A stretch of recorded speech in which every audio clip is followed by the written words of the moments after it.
gagné le combat. Alléluia. Amen. Parce que le péché qui n'est pas pardonné, la rénonciation, renoncer à Jésus-Christ, dit que je renonce à Jésus-Christ, c'est un péché qui n'est pas pardonné. C'est genre de... Que tu renonces par la force ou tu renonces volontairement, devant Dieu, c'est la même chose. Retenez ça. Même si on devient une arme là, qu'on te dit, renonce à Jésus-Christ, dis je vais faire semblant, je renonce, ça va être grave pour toi. Parce que tu ne comprends pas qu'est-ce qu'il a souffert pour toi à la croix du Calvaire. Il se présente, il dit, dans le texte de Smyrne, le message, il se présente comme je suis celui qui était mort et qui est ressuscité. Je suis le premier et le dernier. Il est le maître de toutes choses. Toi, si tu es en lui, quelle que soit la persécution, demeure dans les biens. N'essaye pas de renoncer à Dieu. Amen. C'est le seul péché que Dieu ne peut pas pardonner. Amen. Amen. Alléluia. C'est le seul péché. Et bon, on peut compléter par celui qui méprise le Saint-Esprit. Hein? Je vous conseille, quand vous voyez des choses, quand quelqu'un dit au nom de Jésus-Christ de Nazareth, mais vous le voyez faire des histoires, on ne dit pas, c'est le diable. Non. Dis Seigneur, je ne comprends pas cela. Je vais aller mon chemin. Je le laisse avec son histoire. Parce que les choses de l'esprit sont bêtes par rapport à la raison humaine. Il ne faut pas commettre le péché contre le Saint-Esprit, ce péché n'est pas aussi pardonné.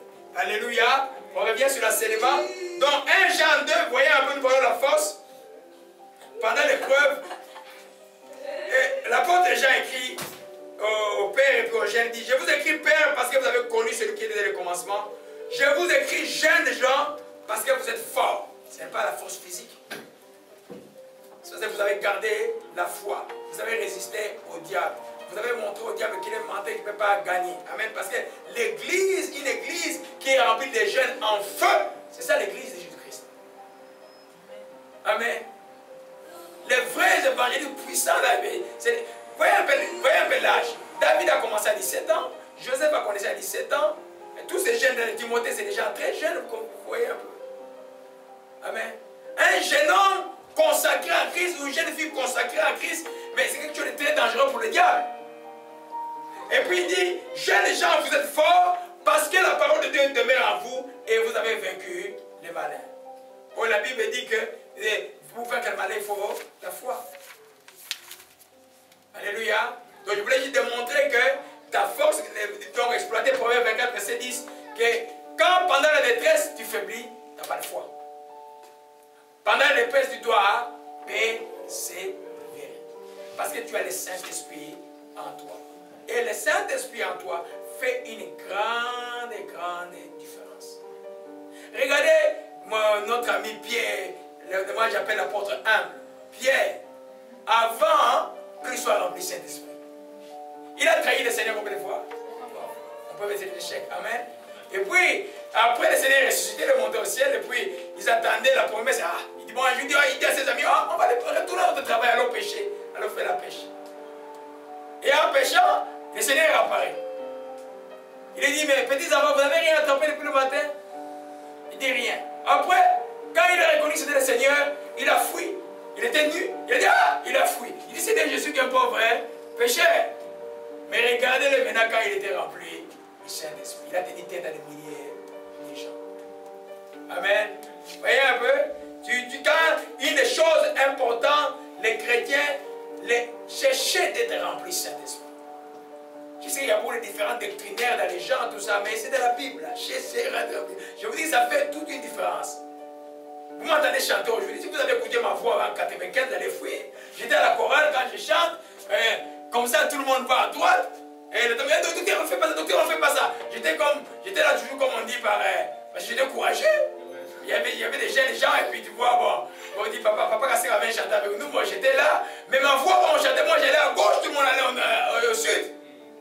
Mais le jour où j'étais rempli de Saint-Esprit, tout a changé. Il y a des gens qui m'attachent à croire que j'ai un entraînement de chant. Non, c'est le Saint-Esprit simplement. Donc je ne peux que dépendre de lui. Si j'ai les négliges, je suis foutu. J'ai vu un église, vous allez pleurer, vous allez vous fuir. Qu'est-ce que cette personne appelle pasteur? Alléluia. C'est mieux de dépendre du Saint-Esprit parce que ça te permet d'être toujours du côté de Dieu. Alléluia. Donc, pendant l'épreuve que tu vas découvrir que tu es, ça c'est toi-même. Des fois, quand tu ne n'as pas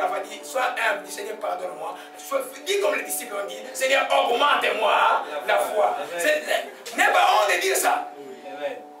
Parce que c'est pendant l'épreuve que tu sens cela. Alléluia.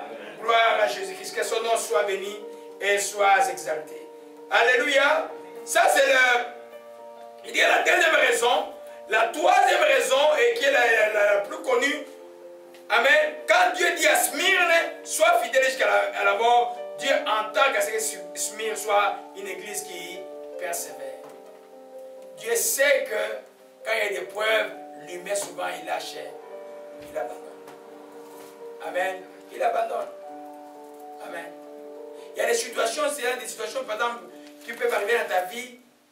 J'ai déjà vu un serviteur de Dieu m'a appelé vendredi passé. J'avais mené un courrier pour sa femme, à Toronto, j'ai envoyé, ils ont reçu le courrier. J'ai dit, ta femme ne m'a pas rappelé qu'elle a reçu le courrier. J'ai mis par courrier recommandé. Oui, elle a reçu le courrier, et puis il dit, tu dois prier pour moi. J'ai dit, non, toi, j'ai prié pour toi, pourquoi? Toi. Il dit, non, tu dois prier pour moi. Et tu sais qu'il y a des généraux partout, hein. Dans l'armée, il y a des généraux. Moi, je crois qu'il y a un général, il faut que tu pries pour moi. Il dit, tu vas me coller les titres de général, là. Je ne fais pas les titres de général, mais je vais prier pour toi. Mais, j'ai compris de la vie de mon frère, là, la seule chose qui le sauve, quand il sent qu'il ne peut plus, il demande de l'aide. Quand il sent que tu ne peux pas, demande de l'aide. Amen. Quand je vous appelle, il dit, enfant, priez pour prier. Ne jouez pas. Si mon papa, j'ai dit prier, je sais pourquoi je vous dis de prier. Alléluia. Amen. Pendant des fois, l'ennemi peut t'amener 10, 20 choses à la fois pour tellement t'embrouiller. C'est pourquoi tu dois être focus, les yeux sur la parole. L'esprit dit, profitez-toi les Torah, les yeux sur la Torah, les yeux sur la parole. Pendant l'épreuve, toi, tu ne regardes que la parole. Tu ne regardes pas à gauche, tu n'écoutes pas. Tu regardes que c'est comme ça que tu vas sortir. La parole, la prière, la parole. Tu ne regardes pas à gauche. Si tu regardes aujourd'hui, qu'est-ce qui va se passer? Tu vas être comme Pierre. Pierre a vu Jésus marcher dans l'eau, non? Il a dit, c'est dessus de toi, hein? Viens. Pierre est sorti. Par la foi, Pierre a marché sur l'eau. 1, 2, 3. Et puis la Bible dit que, voyant que le vent était fort, il a regardé le vent, il a commencé à sombrer. Tu ne regardes pas les vents pendant l'épreuve. Tu regardes ce que Dieu dit. Amen. Tu avances contre vent et marée par rapport à ce que Dieu dit. Tu te mets dans ce qui est vrai, ce qui est pur, ce qui est honorable, ce qui est louange. Tu te mets dans ce que Dieu te recommande. Tu avances, tu ne regardes pas. Il n'y a pas une situation que Dieu ne peut pas tourner à la possibilité. Il n'y en a pas. Sinon, nous venons jouer chacun. Prenons nos livres, retournons à ce qu'on faisait avant. Si nous venons en Christ, parce que Dieu est véritable, comme il est présent dans Smyrne, il est alpha et oméga, il connaît toutes choses, il est le premier et le dernier. Il n'y a aucune situation qui puisse lui échapper. Alléluia. Amen. Gloire à Jésus-Christ. Donc, la troisième raison, c'est produire la persévérance. Alors, on peut dans Romains, l'épreuve de l'Esprit, Dieu voulait que l'Église soit persévérante. Romains chapitre 5, Dieu veut que toi tu sois persévérant. Dieu veut que je sois persévérant. Amen. Amen. Vous voyez, dans l'introduction de l'enseignement, je disais que nous sommes dans un combat. Paul dit, quand tu es dans un combat, c'est qu'il y a un ennemi. Tu dois te revêtir des armes. Tu dois avoir une stratégie de combat. Tu dois avoir tout cela, sinon tu ne gagnes pas le combat. Alléluia. Amen. Amen. Romains 5, verset 3. Oh, gloire à Jésus-Christ, que son nom soit béni et soit exalté. Le temps de la joie est là. Beaucoup de joie, l'esprit de joie est là. Alléluia. Que son nom soit béni et soit exalté. Romains chapitre 5. Esongo esengo ezali makasi esengo oshimarakaya. Romains 5, verset 3 à 4. Gloire à Jésus-Christ. Bien plus nous nous réjouissons même dans nos détresses. Quand nous savons que la détresse produit la patience ou la persévérance, la patience produit la résistance à l'épreuve et la résistance à l'espérance. Je lis en Louis II. Bien plus nous nous glorifions même dans nos afflictions, sachant que l'affliction produit la persévérance et la persévérance la victoire dans l'épreuve. Amen. Si tu es persévérant, tu as vaincu l'épreuve. Amen. Si tu es principalement, tu as vécu le peuple. Amen. Cette victoire, c'est l'espérance. Quelle est l'espérance que l'église de Smyrne avait? Dieu a annoncé, a dit, vous aurez une couronne de vie. Dieu a dit que celui qui va rester fidèle jusqu'à la fin ne va pas souffrir de la seconde mort. La seconde mort, ça doit pas être une possibilité pour un enfant de Dieu. Alléluia. Amen. Ils avaient cette espérance. C'est-à-dire que quand tu prouves, tu vois ce que l'espérance fait dans l'épreuve, toi tu crois que toi tu verras Jésus dans ta vie. Si tu es devenu chrétien, c'est pour que tu vois Jésus-Christ dans ta vie. Ce n'est pas pour que tu sois millionnaire. Ce n'est pas pour que tu aies toutes ces choses-là. Ces choses-là vont rester sur la terre. Amen. Notre frère, mon autre est parti. Ces chasseurs vont rester sur la terre. Même si on fait pour Dieu va rester. Alléluia. Mais la fidélité d'être avec Jésus-Christ. Quand tu as ça maintenant ici comme un ange, comme la parole dit, ici là, tu demeures, tu dis non, moi, quoi qu'il m'accoutit, même si c'est corps de périr, même si qui essaie de les détruire, moi, je n'abandonnerai pas à Christ. Dieu dit à cette église, on va voir ça à la fin, sois fidèle jusqu'à la mort, parce qu'une couronne de vie t'est réservée et tu ne souffriras pas de la seconde mort. Alléluia. Amen. Alors, si tu vois, c'est pourquoi la chrétienté, la manière dont vous êtes venu en Christ est extrêmement important. Comment vous enseignez Christ? Si vous êtes venu en Christ pour être des millionnaires, mais vous allez être déçus. Vous allez chercher le million ailleurs, pas d'autres moyens. Je ne dis pas que Dieu peut faire de vous des millionnaires. Abraham n'était pas un pauvre, mais son cœur était à Dieu. Alléluia. Amen. Gloire à Jésus-Christ. Donc, bien plus, nous nous glorifions dans la fiction. C'est-à-dire que quand l'épreuve arrive, comme le dit l'apôtre Jacques, trouvez cela comme un sujet de joie complète. Qui a déjà fait ça? Comment l'épreuve arrive et tu trouves ça comme un sujet de joie complète? C'était écrit dans la Bible. Jacques chapitre 1, verset 1. Amen. On va les lire. Je vais vous expliquer comment ça se passe effectivement. Amen. Je prie Dieu que cet enseignement ne soit pas prophétique. Alléluia. Je prie que ce ne soit pas prophétique parce que je vois il ne faut pas me regarder avec les yeux de peur là. Non, non. Vous savez dire, moi je crois que beaucoup d'entre vous vont passer déjà des épreuves. Nous sommes dans les temps où les épreuves finissent. L'Esprit a dit l'hiver est fini. Alléluia. Amen. Mais vous êtes enseignés pour que vous enseigniez les autres. Vous êtes enseignés pour que les gens, quand ils arrivent dans la chrétienté, qu'ils ne soient pas déçus. Amen. Parce que quand on t'a enseigné qu'arriver en Christ, c'est comme un boulevard, mais quand tu vas voir que ça devient comme un chemin étroit, ça devient très compliqué pour toi. Alléluia. Mes frères, considérez-vous comme très heureux quand vous passez à travers toutes sortes d'épreuves. Amen. Considérez-vous comme très heureux. Alléluia. Alors une épreuve arrive, comment tu dois te considérer comme heureux? Amen. Surtout, on parle toujours des épreuves par rapport à l'évangile. Amen. Et Pierre dit, quand il souffre, tu es persécuté parce que tu fais du bien, la gloire du Seigneur est sur toi. Tu es en train de, même au travail, là, tu parles à un ami de Jésus et puis il va t'accuser chez les boss, on commence à te persécuter. Sois dans la joie. Alléluia. Sois dans la joie. Parce que ça montre que Dieu est avec toi. Alléluia. Pour ceux qui n'ont, il y en a qui n'ont jamais eu le courage de parler de Jésus aux gens. J'ai dit à ceux, il y en a qui parlaient aujourd'hui quand ils étaient seulement adolescents. Hein? Parce que l'adolescent, il dit, non, maintenant que vous êtes adulte, parlez de Jésus aux gens. Tout le temps. Les gens ont besoin de Dieu. Hein? Combien de gens se suicident au Québec ici? Pour rien là. Hein? Pour rien, une copine qui disparaît, il se suicide. Mais c'est pas possible. Alléluia. Mais s'il connaissait la valeur de la vie, et qu'il connaissait que quand on se suicide, c'est pas être fidèle jusqu'à la mort. Quand on se suicide, que tu sois chrétien ou non chrétien, ton chemin c'est l'enfer. Vous savez ça? Tu ne peux pas t'enlever la vie homme, femme, chrétien. Tu ne peux pas. Si tu fais ça, c'est les démons qui viennent t'accueillir. Ce n'est pas les anges. Alléluia. Amen. Donc, il dit nous glorifions les afflictions. C'est-à-dire, dans l'affliction, tu fais quoi? Il nous a montré cela dans Actes chapitre 16. Ils étaient dans l'affliction, ils ont fait quoi? Comment tu rends cette situation malheureuse et heureuse? C'est en louant Dieu. Comment ça louer Dieu? Je ne parle pas d'écouter les musiques là, les louanges, les quelqu'un chanter. Toi, ta bouche là est faite pour louer Dieu. Mais un chant dans ta bouche, commence à rendre grâce. Enferme-toi même pendant toute la journée. Oublie les amis. Quand tu loues Dieu, tu fais en sorte que sa présence devient manifeste dans sa vie. Parce que la Bible dit que Dieu est au milieu de louanges de son peuple. Alléluia. Ah, mais c'est de ça qu'on parle. Nous nous confions dans les épreuves. Pendant l'épreuve, nous ne cesserons pas de louer Dieu. Pendant l'épreuve, comme Job, nous allons nous prosterner, nous allons adorer Dieu. Pendant l'épreuve, nous allons reconnaître que Dieu est toujours alpha et oméga. Et c'est ainsi le chemin de notre persévérance et nous le verrons.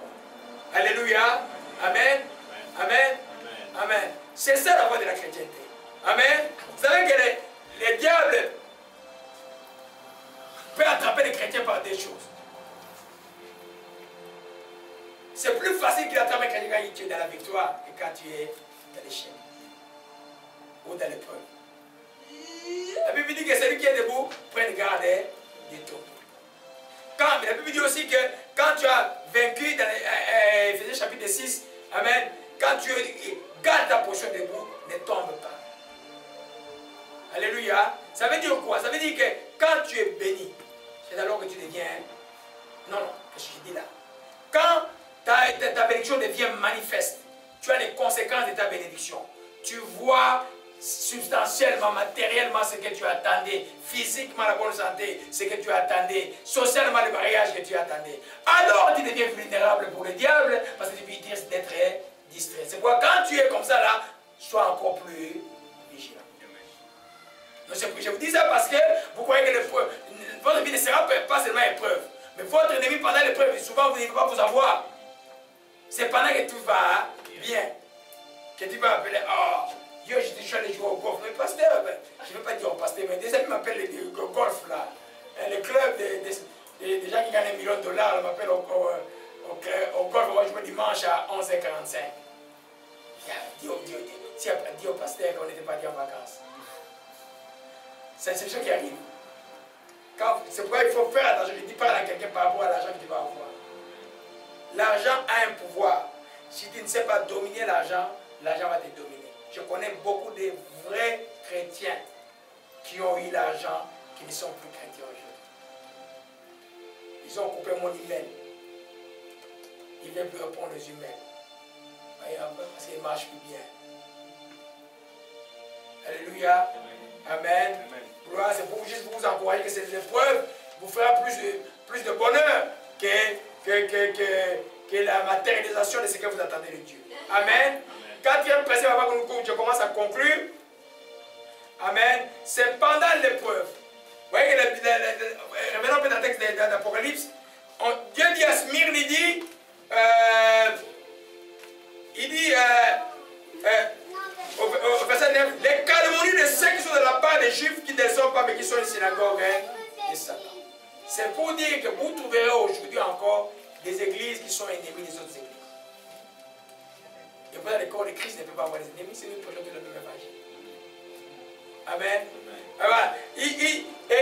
Et souvent, c'est pendant l'épreuve que tu vas découvrir qui sont des vrais amis. Amen. Amen. Je connais un pasteur de la ville qui avait, dans les années 95, un grand progrès. C'est une église qui avait atteint pratiquement 600 membres, mais à cause un peu de manque de discernement et de beaucoup de choses, finalement il est tombé dans le péché, un péché d'adultère. C'est là que c'était le premier à aller venir chercher les membres qui étaient dans son église. Ok? Et puis, les choses ont continué. Les choses ont continué. C'est pendant l'épreuve, toi sur le plan individuel, que tu sauras qui réellement est ton ami. Amen. C'est la quatrième raison que nous pouvons appliquer sur l'église de Smyrne. Ces gens-là qui étaient dans la synagogue de Satan, c'est une synagogue, ça dit que c'est les Juifs qui se croyaient Juifs. Amen.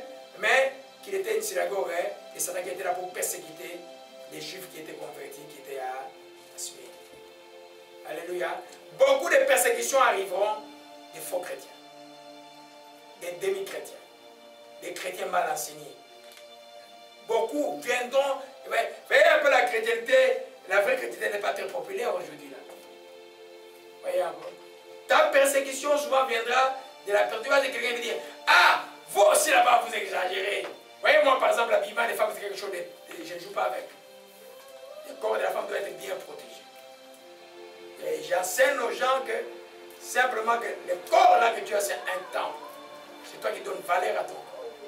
La femme n'est pas un objet de la société. La femme, c'est la stabilité de la famille. Elle tient la stabilité de la société et de la nation. Amen.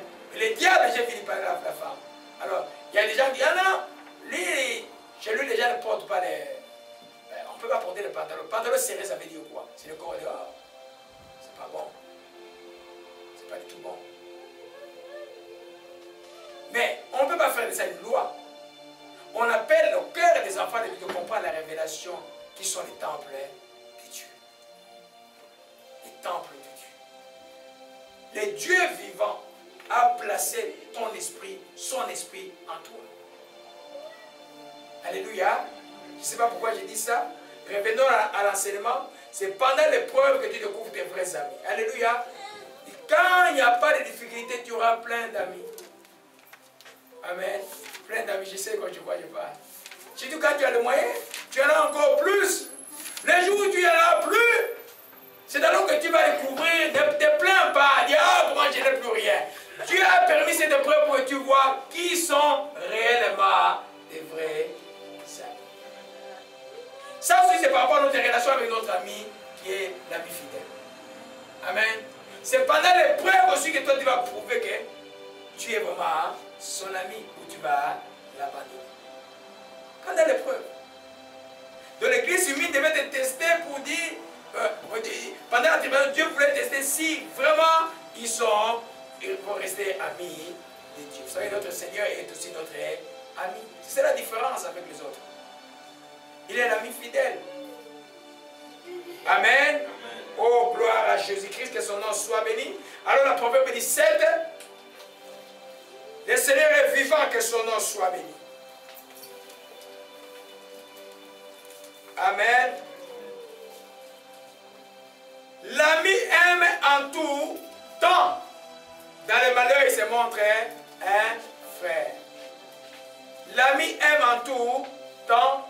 Dans le malheur, il se montre un frère.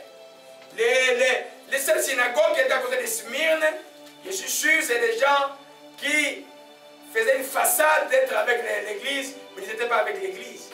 Amen dit, pendant l'épreuve, tu découvriras réellement qui est ton ami. Ton ami, que tu sois en bas, que tu sois en haut, que tu ne le vois pas pendant 10 ans, tu vas comprendre que c'est toi. Si tu lui dis, hey, tu l'appelles à 19, elle dit, ah, venez les juges chez toi. Il dit, viens, ton ami. Voyez un peu. Tout le temps.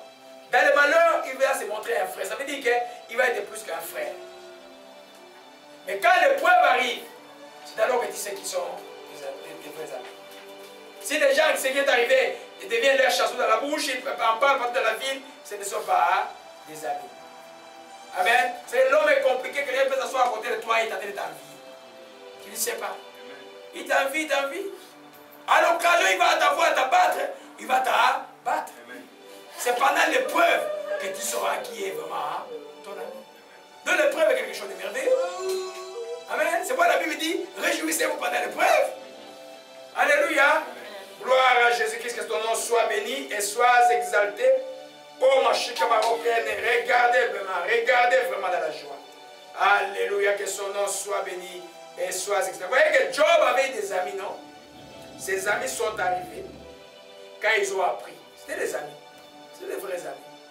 Quand ils sont arrivés, ils sont restés 3 jours sans rien dire. Ils avaient la souffrance dans le cœur. Ils étaient là. Dans toute l'histoire de Job, l'histoire de ses amis était là. Au début et comme à la fin. Amen. Un ami peut te dire la vérité, mais il reste un ami. Un ami peut te dire, mais il reste un ami. Ils étaient toujours à côté, même s'ils faisaient des remarques, il était toujours, même s'ils péchaient devant Dieu, ils faisaient des remarques, ils étaient toujours à côté de lui. Amen. L'ami, pendant l'épreuve, va traverser tout le temps avec toi. C'est aussi ça, Michel de Smyrne. Alléluia. Amen. Donc les tribulations, quand ils arrivent, Dieu c'est comme il vient mettre comme c'est comme un moulinex là pour sortir vraiment les vrais amis. Ceux qui sont, ils sont broyés, ils sont prêts. Alléluia. Gloire à Jésus-Christ, que son nom soit béni. Amen. Amen. Je vais prendre une 6e raison avant que j'aille à la conclusion. Gloire à Jésus-Christ. Oh mon Dieu. L'épreuve nous prépare à aider les autres. C'est une église qui est dans une région qui commence. Paul, quand il enseigne, on a fait l'étude mercredi, que ce que moi j'ai vécu permet à ce que ce soit une gloire pour vous. Et que moi je puisse vous être utile. Ça veut dire quoi? Si tu n'as, par exemple, tu n'as jamais perdu un parent, tu ne peux pas aider quelqu'un vraiment dans le conseil de quelqu'un qui a perdu un parent. Ça va être un peu... Le Saint-Esprit peut aider, mais ça va être pas aussi profond. Quand tu as déjà perdu un papa, et tu vas consoler quelqu'un qui vient de perdre son papa, c'est que toi tu viens, ta prière que tu avais est plus puissante, et ton conseil est plus puissant que l'autre qui l'avait. Voyez un peu. Tu as été, Dieu te donne une seconde chance de mariage, tu as été divorcé par exemple, et pour une raison valable, et puis tu vois un autre frère qui passe des problèmes, tu peux lui donner le conseil. Toi tu as attendu 4 ans avant de te remarier, lui peut se remarier 2 mois après, il ne le fait pas. Il faut que tu sois guéri complètement de la peur. Ton second mariage ne peut pas être le médicament de ton premier. C'est une erreur grave. Ça, cette page, tu dois la tourner, être guéri et puis attendre la bénédiction de Dieu qui arrive. Parce que tu l'as vécu, tu auras plus de puissance de le dire que quelqu'un qui ne l'a pas vécu. Amen. C'est comme nous disons que l'épreuve pour les afflictions préparait aussi l'Église et Smyrne à pouvoir encourager les corps de Christ. Voilà, il nous encourage encore aujourd'hui. Amen. Vous voyez un peu Ézéchiel, le prophète, pour ceux qui sont dans le domaine de la prophétie, Dieu va t'utiliser dans des situations où toi-même tu as déjà été dedans. Si tu ne t'assois pas avec les gens, ne sens pas ce que les gens sentent, tu ne vas pas bien aider les gens. Amen. Tu ne vas pas bien aider les gens. C'est pourquoi vous voyez beaucoup de grands serviteurs sont passés par des épreuves énormes. Et ça les aide à aider les autres qui sont dans les épreuves. Alléluia. Amen. Il y a, je crois en 2011 ou 2012, je ne sais plus, un dimanche, après l'église, il y a mon frère qui a quitté Ottawa qui était là. Il est entré à la maison et puis l'Esprit me dit, prends ton vélo, laisse-le, prends ton vélo, va dans les chemins où tu fais le vélo. Je prends mon vélo, il pleuvait, je prends mon vélo. Et puis j'arrive, l'Esprit me dit, voilà, il y a une jeune fille à côté de l'eau. Je vois une jeune fille qui me croit juste au bord de l'eau, là-bas à Verdun, au bord de l'eau. Il pleuvait. J'ai dit, jeune fille, qu'est-ce que tu fais ici? Que Dieu te bénisse. Elle m'a regardé comme un extraterrestre quand j'ai dit que Dieu te bénisse. Et puis j'ai commencé à lui parler. Il dit, ah, si Dieu était là, ce qui m'est arrivé ne devait pas arriver. Il dit, quoi ma fille, qu'est-ce qui t'est arrivé? Ah, mon papa est mort il y a des semaines. Et puis, mais qu'est-ce que tu fais là au bord de l'eau? Oh, je ne me sens pas bien. Il dit, oui, moi aussi, mon papa est mort il y a une année. Je sais ce que tu sens. Mais je vais prier pour toi. J'ai prié pour elle, elle est sortie, elle est partie de là. Elle avait pris de larmes. Je l'ai conseillé, donne-moi le nom de ta maman, je vais prier pour elle. Il y a une vie pour toi. Dieu que nous prions, il est le Père des orphelins. Et je suis rentré à la maison. Alléluia. Si je n'avais pas perdu papa, je ne serais pas capable de donner un conseil comme il faut. Alléluia. C'est pour vous voyez que le prophète d'Ézéchiel, on va rapidement arriver à partir du verset 14, il dit, l'Esprit m'enleva, m'emporta, j'allais irriter, furieux, la main de l'Éternel agissait sur moi avec puissance. J'arrivais à Tel Aviv vers les exilés qui demeuraient près du fleuve de Kébar, dans le milieu où il se trouvait. Là, j'ai resté 7 jours stupéfait au milieu d'eux. Au bout de 7 jours, la parole de l'Éternel me fit entrer. Ça, c'est mon fils de l'homme. J'ai établi comme sentinelle de la maison de l'Éternel. Tu écouteras la parole, tu sortiras dans ma bouche et tu les avertiras de ma part. Tu dois t'asseoir à côté des gens. L'épreuve te permet de te mettre et de vivre une situation. Quand quelqu'un d'autre vivra, tu vas bien le dire. Amen. On a parlé de tentation depuis cet enseignement. Vous savez que la Bible dit dans Hébreux chapitre 4 que Jésus de Nazareth était tenté de toutes manières qu'il n'avait pas commis le péché. Ça veut dire quoi? Il était tenté. Des petites idées là, ça lui arrivait, mais lui, il ne pouvait pas succomber. Parce qu'il était dans ce... Toi aussi, aujourd'hui, là, comme lui, il a résisté à toutes les tentations, toi aussi, ici, tu peux résister à toutes les tentations, tu lui fais confiance. Tu lui fais confiance. Alléluia. Amen. Gloire à Jésus-Christ. C'est vraiment les raisons de tribulation. Parce que quand les gens ils lisent Smyrne, ils disent, ah, Dieu a encore des épreuves, Dieu a encore des épreuves. Non, il y a un but pour lequel les épreuves sont là. Je sais de quoi je parle. Alléluia. Gloire à Jésus-Christ. Alors nous arrivons maintenant aux récompenses. Alléluia. Nous avons vu que dans chacune de ces églises, quand je te fais l'introduction, il y a une récompense que Dieu réserve. Que ces récompenses n'étaient pas spécifiques à ces églises, c'est spécifique à tout croyant qui vaincra. Donc on aura au moins 20 récompenses au moins dans les ciels. Au moins 20. J'ai étiqueté dans les premiers enseignements, vous allez suivre. Amen. Aujourd'hui, nous voyons simplement celui de Smyrne qui nous est aussi réservé. Il dit, sois fidèle jusqu'à la mort, je te donnerai la couronne de vie. Que celui qui a des oreilles entend ce que l'Esprit dit aux églises. Celui qui vaincra n'aura pas à souffrir la seconde mort. Amen. Amen. Amen. Commençons par la deuxième que j'ai pris la première. Échapper à la seconde mort. Amen. Vous savez, la mort que vous voyez là, c'est la première mort. Tous les cimetières que vous voyez là, c'est les gens qui ont souffert de la première mort. La seconde mort arrivera quand ils vont ressusciter. Tout le monde va être devant les trônes blancs de Dieu les jours du jugement. La Bible dit que les livres vont être ouverts et il y aura un livre spécial à côté qui s'appelle le livre de la vie, dont les noms de tous ceux qui ont reçu Jésus-Christ comme Seigneur Sauveur, les noms étaient inscrits dedans. Ceux-là dont les noms sont inscrits dedans ne souffriront plus la seconde mort. Donc pour échapper à la seconde mort, c'est aujourd'hui que tu décides. C'est aujourd'hui le jour du Seigneur. Pour toi, ce n'est pas demain. Alléluia. Ce n'est pas demain. Ne croyez pas au catholicisme où on vous amène, entre guillemets, moi j'ai une famille très catholique. Hein? Un de mes oncles était l'évêque de notre diocèse là-bas au Congo. Hein? Pendant plus de 30 ans. Donc, mais amener le corps là sur les, pour prier, ça ne sert à rien. Amen. C'est aujourd'hui le temps de ta décision. C'est aujourd'hui que tu décides, moi ma couronne, je vais échapper à la seconde mort. Amen. Cette seconde mort, la Bible dit, c'est le temps de feu ou de souffle, où sont la bête et les faux prophètes, c'est l'enfer. L'enfer, ce n'est pas une blague comme les gens croient. C'est une réalité spirituelle et réelle, un lieu de tourment et de souffrance. Alléluia. Amen. Prenons Oshima la Kumarakaya. Alléluia. Il dit, celui qui renoncera pas à moi, il dit à l'église de Smyrne, celui qui ne renoncera pas à moi, malgré les persécutions, est garanti à la vie éternelle. Quand tu échappes à la seconde mort, tu es garanti de la vie éternelle. Vous savez, ton nom peut être effacé du livre de vie, hein? Vous savez ça? Tu as reçu Jésus-Christ, mais tu ne veux pas obéir à Dieu. Tu marches une vie des autres tout le temps. Et tu prends un accident et tu remplis de haine et de rancune. Dans l'auto, pour faire un accident, tu meurs. Tu vas où? En enfer. C'est simple que ça. J'ai toujours dit à les histoires, avant d'entrer même dans une auto, il faut toujours regarder si ton cœur est pur. L'auto là c'est dangereux, les avions que nous prenons c'est dangereux. Tous ces éléments de la mort, tout ça là. Il faut les chrétiens regardent son cœur pur quand ils font de ces éléments là. Ou même quand ils sont de chez toi. Ou même quand il va dormir, il y a des gens qui vont dormir, ils se réveillent bleus. Alléluia. Allons dans Apocalypse chapitre 20.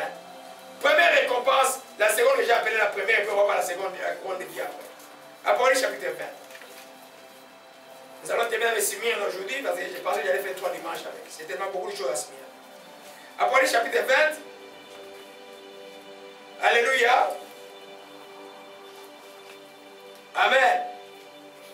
On peut commencer au verset 4. Je lis. Je vis des trônes, ceux qui s'y assirent, fut donner le pouvoir de juger. Je vis des âmes de ceux qui avaient décapité à cause des témoignages de Jésus. Ils ont passé la tribulation, hein. Décapité à cause des témoignages de Jésus. À cause de la parole de Dieu, de ceux qui n'avaient pas adoré la bête, ni son image, qui n'avaient pas reçu la marque sur leur front, sur leurs mains. Ils revinrent à la vie, ils régnaient avec Christ pendant 1000 ans. Les autres morts ne reviennent pas à la vie jusqu'à ce que 1000 ans fussent accomplis. C'est la première résurrection. Heureux et saints ceux qui ont part à la première résurrection. La seconde mort n'aura pas de pouvoir sur eux. Alléluia. Donc, si tu ne règnes pas avec Christ pendant 1000 ans, la seconde mort t'est décidée. Dieu est tellement bon, il nous récompense d'abord 1000 ans. On regarde, on passe, on voit les gens de souffrir en dehors. Là. Nous, on est dans 1000 ans avec lui. Là. Et après, il vient juger les gens, il nous donne l'éternité, ils sont toujours dans la souffrance. Alléluia. Il dit, la seconde mort n'aura pas de bourse, ils seront sacrificateurs de Dieu de Christ, ils régneront avec nous pendant 1000 ans. Continue au verset 11, j'oublie, je saute un peu le jugement sur le diable. Au verset 11, je vis un grand trône, celui qui était assis dessus, la terre et le ciel s'enfuient devant sa face. Il ne fut plus trouvé de place pour eux. J'ai vu les morts, les morts, les grands et les petits qui se tenaient devant le trône, des livres furent ouverts, un autre livre fut ouvert, celui qui est le livre de vie. Et les morts furent jugés selon leurs œuvres d'après ce qui est écrit dans ces livres. La mort rendue le mort qui était en elle, la mort et le séjour de mort rendu le mort qui était en eux, chacun fut jugé selon ses œuvres. La mort et le séjour de mort fut jeté dans le temps de feu, c'est la seconde mort, le temps de feu. Quiconque ne fut pas trouvé écrit dans le livre de vie, fut jeté dans le temps de feu. Amen. Dieu dit à Smith, si tu persévères, tu es qualifié pour la vie éternelle. La seconde mort n'aura pas pouvoir sur toi. Quand tu as donné ta vie à Jésus-Christ, tu demeures dans la crainte de Dieu, la seconde mort n'aura pas de puissance sur toi. C'est pourquoi l'éternité commence ici, sur la terre.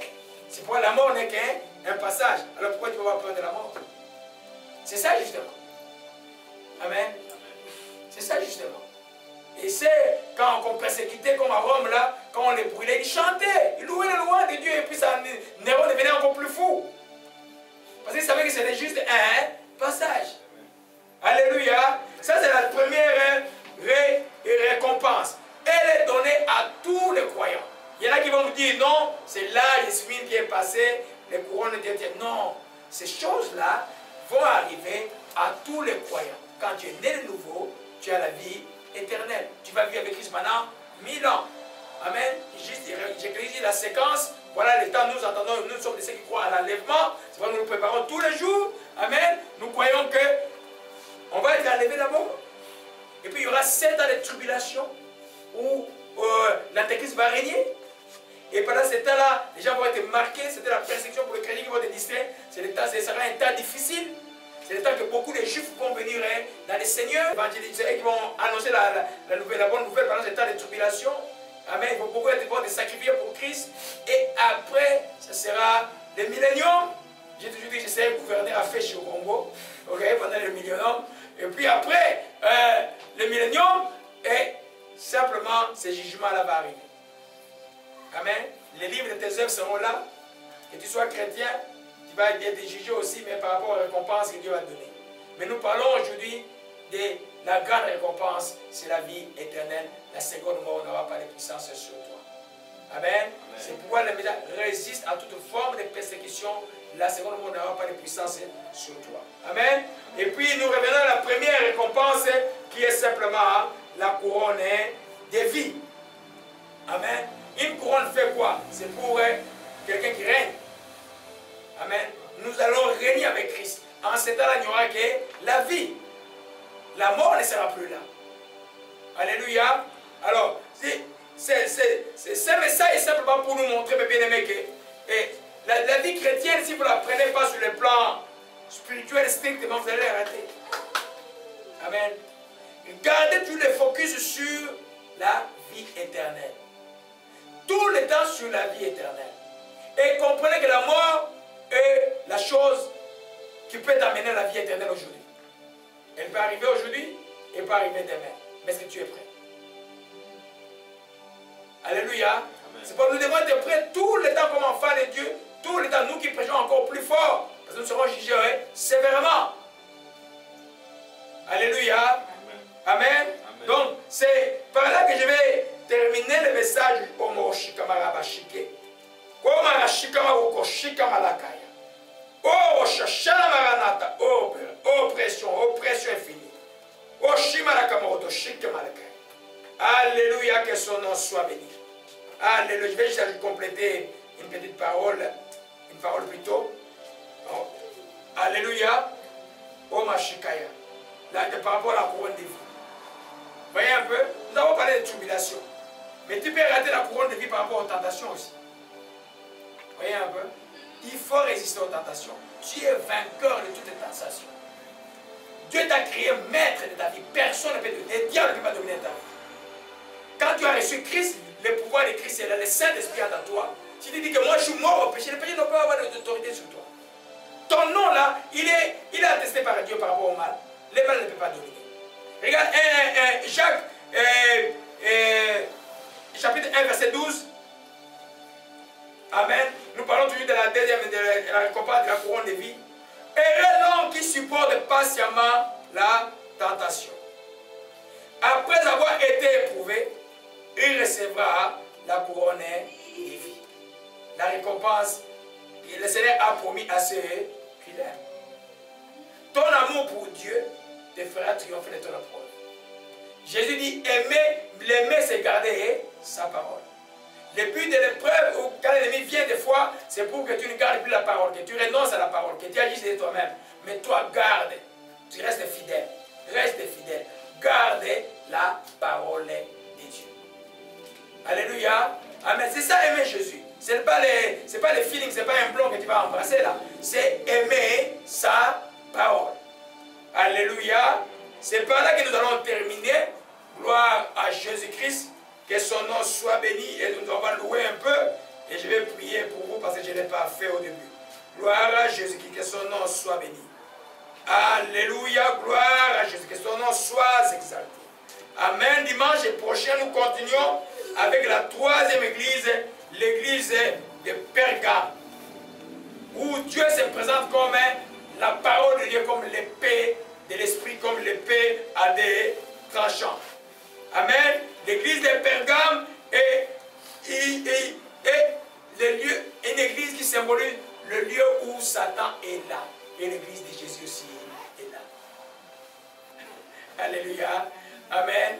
Il y a des endroits où tu ouvres une église là, les diables règnent là-bas. Tu vas en Inde, dans cette région, tu ouvres une église, nos frères là-bas, Satan règne là-bas. C'est le message, comment est-ce que, il dit, je sais où tu demeures, je sais là où est le trône de Satan. Dieu le sait.